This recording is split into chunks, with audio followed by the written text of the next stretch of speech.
నిజం గెలవాలి కార్యక్రమంలో భాగంగా చంద్రబాబు నాయుడు అక్రమ అరెస్టుకు కలత చెంది మృతి చెందిన కార్యకర్తల కుటుంబాన్ని పరామర్శించి వారిని ఓదార్చడానికి తన వంతు సహాయంగా చంద్రబాబు నాయుడు సతీమణి నారా భువనేశ్వరి శుక్రవారం నిడదవోలు నియోజకవర్గంలోని నిడదవోలు మండలంలో కలవచెర్ల, పందలపర్రు, తిమ్మరాజుపాలెం గ్రామాల్లో మృతి చెందిన మన్యం శ్రీనివాసరావు, భోగిరెడ్డి సత్యనారాయణ, కుసుమే వెంకటలక్ష్మి ఇళ్లకు వెళ్లి వారి కుటుంబ సభ్యుల్ని పరామర్శించి ఓదార్చి తన వంతు సహాయంగా 3 లక్షల రూపాయల చెక్కును అందించారు.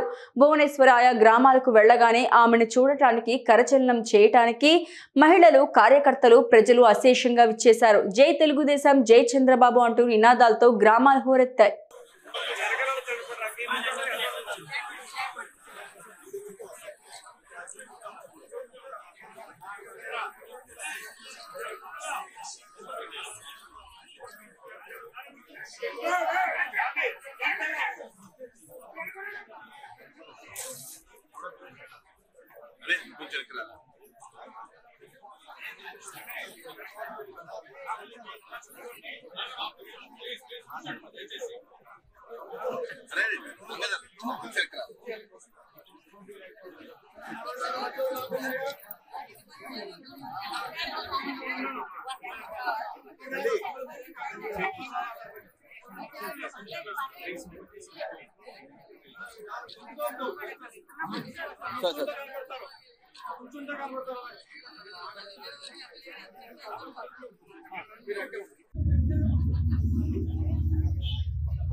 Please, what you saying, please?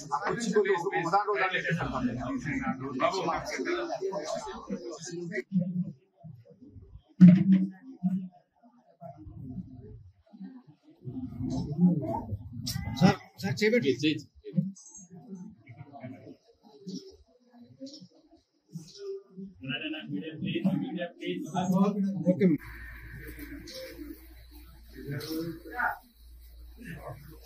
Okay, madam.